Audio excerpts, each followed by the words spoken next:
اسرائیل میں قدیم ترین مسجد میں سے ایک کے آثار دریافت۔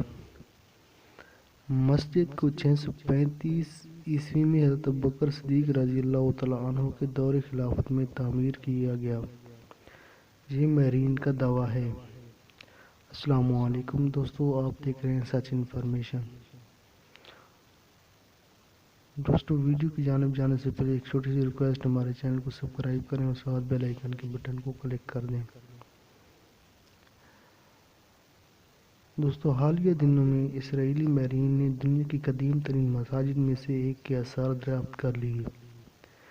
غیر ملکی ویب سائٹ کے مطابق مقبوضہ بیت المقدس کی ہیبرون یونیورسٹی سے تعلق رکھنے والے ماہر ڈاکٹر کاٹیا سیٹان کی سربراہی میں ایک ٹیم نے 11 سال کی تحقیق کے بعد دنیا میں اولین مسجد میں سے ایک کی دریافت کا دعویٰ کیا۔ اسرائیلی ماہرین کے مطابق اسرائیل کے شہر تبریہ کے مضافات میں بحر الجلیل کے ساحل پر فلسطینی سلطنت کے دور کی ایک عمارت کے بقیات کے نیچے مسجد کے آثار دریافت ہوئے۔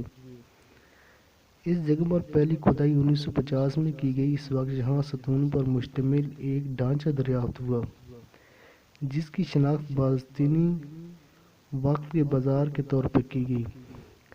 ان آثار کی مزید کھدائی کے دوران یہاں سے اسلام کے ابتدائی دور کے سکے اور برتنوں کے ٹکڑے دریافت ہوئے۔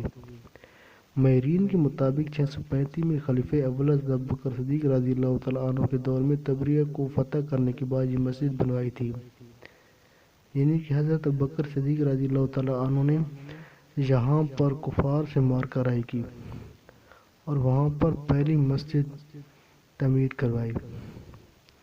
اللہ پاک سے دعا ہے کہ اللہ پاک اسلام کو اور ترقی دے، اتنی ترقی دے کہ ساری دنیا میں اسلام پھیل جائے اور ہمیں حقیقی معنوں میں اسلام پر چلنے کی توفیق عطا فرمائے۔ انشاءاللہ نیکسٹ انفارمیشن ویڈیو میں دوبارہ حاضر ہوں گے، تب تک کے لیے اجازت دیجیے۔ اللہ حافظ۔